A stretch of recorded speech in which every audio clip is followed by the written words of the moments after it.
Why do companies make stuff look like candy? Okay,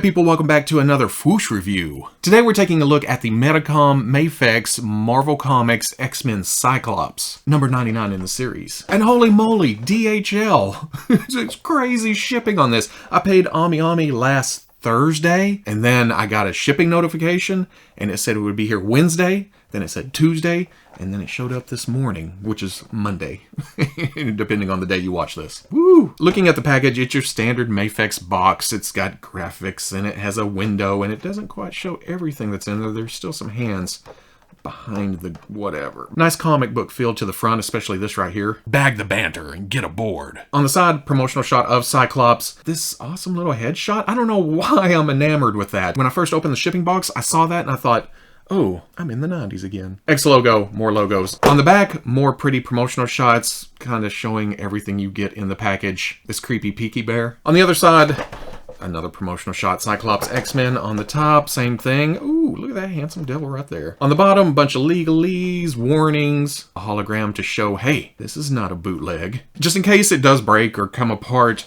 after I open it up, that's for those comments of, well, are you sure you didn't get a knockoff? But let's get this open, see what's going on here.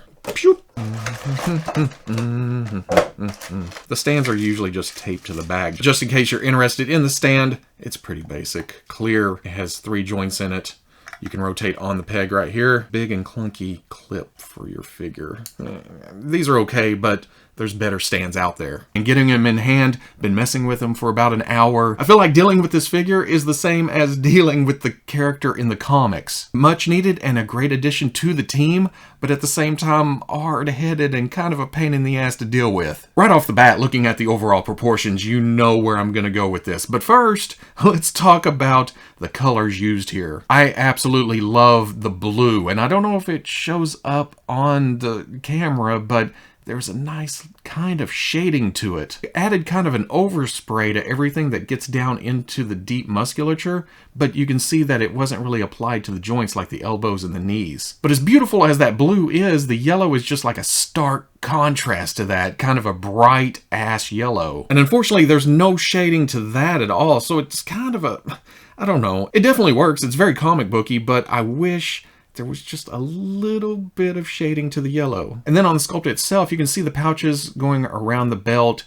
There's some segments here to the bands. Same thing around the wrists, very nicely done, very reminiscent of that era. Leg straps are part of the legs, so you don't run into the straps falling down. And then around the top of the boot too, all nice matching details. The body itself, nice muscles. He's buff in the arms. It's kind of broad, like he was in the 90s. I always think of Cyclops as kind of skinny. That's why they called him Slim originally. But in the 90s, he buffed up. He bulked up a little bit, and this looks just like that. I don't know what's going on with the ash right there. The way the color comes in and shapes it, you almost think, oh, what weird. But when you look at it from the side, you can see that it's actually the shorts, and that butt sculpt continues down onto the leg. When you rotate forward, it gets kind of lumpy. Again, what I hinted at first, the proportions, he's a little high crotchy. The legs and arms are long. The arms you can fix. You can kind of shift up and it doesn't look quite as long. But if they're down like they were right out of the box, his fists hang way down past his crotch. And then the torso itself, it's a good size. It's a good width.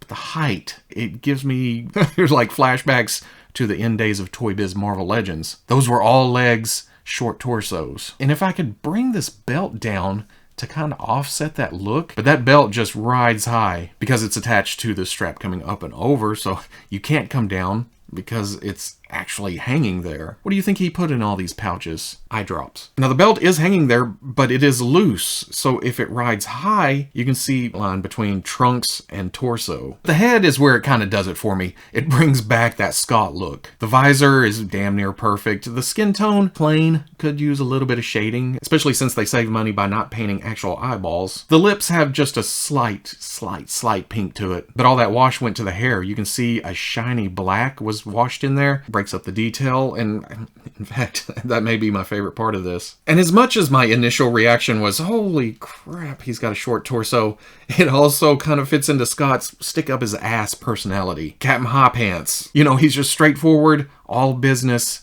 And I don't know, this kind of conveys that, but I still don't like it. It still annoys the hell out of me. When it comes to the actual build, we don't have the arm popping off like so many of you hated on the Wolverine release. But up at the neck, I do get a pop off when I turn. And it's because the neck at the top and bottom is so damn tight. Probably need to get in there and like loosen it up a little bit. Because if I hold the head down and go, it'll stay on. But if you just casually turn, it pops off. Please turn. The dumbbell joint in there has a kick in it. It likes to stay sideways because of the tightness. It's manageable if you know what you're looking for and how to counteract it. There for a few minutes I was like, well, won't this stay on there? Back to the strap coming around, it does get in the way of your torso movement. You can still get all the range. You pull up and you get belly. Oh, it is pegged in on the back right there. It just pulls up in the front. I wonder what would happen if I tried to glue that down right there. And then the legs have a nice range in the drop down, which really helps to bring the leg forward, but there is some looseness to that. Then the ankles, we've seen this in a few newer releases. The leg comes down and has a sculpt over the outside of the ankle. That does a good job of hiding that joint right there. On the inside, you can see it in full. There is full rotation to that joint, and if you bring this like this, you can get super tilt out of it. You can put that anywhere you want. It tilts more than you can get the leg out. Turn it back around, you have regular hinge again. Well, regular forward and back anyway. Going over articulation, like I already showed, there's a dumbbell joint at the top of the neck and then a ball joint at the bottom. Together, that gives you up, down, tilt, tilt, tilt, tilt, tilt, tilt, tilt, tilt. And then of course swivel. There's a cap coming out to hide the dumbbell joint coming out to the shoulder. That shifts up, and that's not even using the hinge in the shoulder itself. Down about right there, and then butterflies forward and back. On the end of that, there's a hinge that goes, well, all the way. And that swivels around. Rotation at the bicep. Double elbow, past 90. Actually, I noticed on the left one, if you come here and then go back, it wants to stick. This part right here is hitting on something. Push back just a little bit. There you go. Swivel hinge swivel at the wrist, so there's rotation, there's hinge, but you can put that in any position where you want to go. Dumbbell joint hiding right there in the mid-torso. Arcs back, crunches forward. Then there's also a ball joint at the waist. Belly, belly, belly. Like we talked about a minute ago, drop down hip allows the leg to go, okay, if you go too far, you're going to pop the ball. But even then, goes forward, back, out to about right there. Not the greatest, but it's out. Rotation hidden up there where it attaches. Double knee? No, not happening. Same joint at the ankle as the wrist. Goes back, goes forward, forward-facing pin for rocker, and then a toe joint goes that far. For accessories, Cyclops comes with 2 fists. He comes with 2 kind of relaxed hands, or, well, I don't know. They're kind of... And then he comes with 2 chalet fourth hands, or hands to use as visor. And as you can see, pops right off, not a problem at all. The other hand plugs right on, and he has no problem whatsoever reaching up to, which is a good thing because he comes with several options for that. The visor actually unplugs from the head, and then you end up with this scary bastard. You can put this one on that has a slot in it, and he comes with 2 blast effects, one kind of narrow, one wider, which is a thing we see all the time. It's a translucent red, but there is a white overspray at the end that kind of makes it go from opaque to see-through. So if you have light behind it, well, you can even see my hand. But it should make for some neat light effects. Now my first try, especially without instructions, I put the visor with the slot in it, and then I tried to just plug this in, and it doesn't seem... Well, okay, now that I've loosened it up a little bit, it does work. Notice the little triangle on the top, but that's not on the bottom. And I say top because that goes up. The visor at the top has a little bit more meat to it than the bottom. If you try to put this upside down, it doesn't really want to fit. It doesn't go flush. See how it sticks out right there? Turn it the other way, no gap. It's kind of psh and zik and poof. Another way to do it is just to keep the visor on the tang. Make sure the nose is down. Plug the triangle in, and then you can just hold this and boop, plug it back in. And while the visor plugs in nicely without that tab plugs into the head.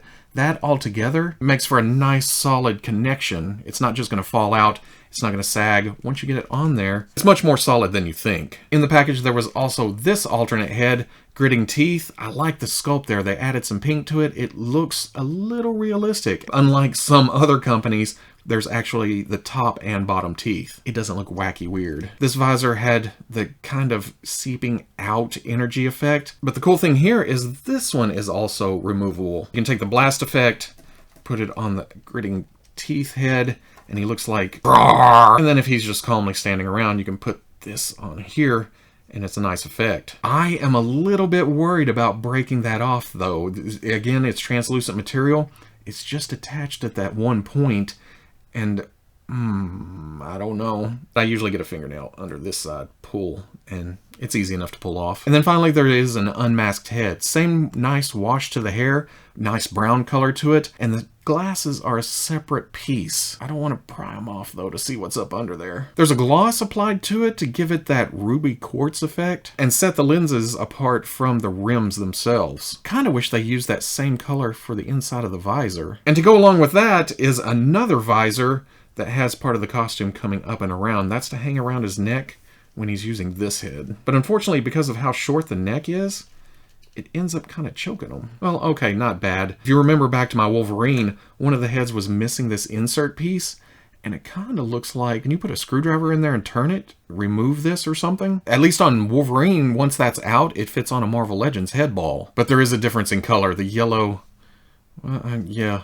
This is more orangey on the Marvel Legends. But speaking of that, height-wise, Cyclops stands at about 6¼ inches tall. Comparing to MAFEX Wolverine and Deadpool, he's taller than Wolverine, he's shorter than Deadpool. I don't know if that's right. Deadpool always seemed kind of big to me, but it doesn't bother me enough to go, oh no, I hate this Deadpool. And then putting him next to the Marvel Legends Cyclops and the Marvel Legends Wolverine, again, he's taller than Wolverine, but not quite as tall as this Scott. The Marvel Legends is slimmer, proportions, well, are a little bit better. Yeah, I don't know. So at the end of the day, this is a good companion piece to the MAFEX Wolverine, but if you're planning on using this in your Legends display, I don't know. I don't know if this beats out the Marvel Legends. Don't get me wrong, it's a fine piece, but like most MAFEX, there's a few shortcomings. Not enough to make me hate it. It was a little bit frustrating in some of the pictures, but I don't hate it. How about that? But I also didn't have the big problem with the Wolverine that a lot of people did. Of course, I went back and fixed the arm on mine. I'm going to show that on the next Playday. Having Cyclops along with him, it's not a bad thing. If I'm being honest, this is probably my favorite Wolverine figure, the MAFEX. I don't think this is my favorite Cyclops figure. I think I'm going to go with Marvel Legends for that. These two can hang out. I think I'm leaving the Marvel Legends on my shelf. Even though this is probably a better representation of the 90s, of his cartoon look, of those days. I don't know. Options are not bad. I have some soul searching to do. But if you enjoyed the review, comment, like, subscribe. Much love to the plus. Right now, Dorkside Toys is doing a contest weekly. If you're interested in free toys, seeing videos early, or just in a position to help out the channel, patreon.com. But wherever you may be watching this, I'll always catch you on the Fwoosh.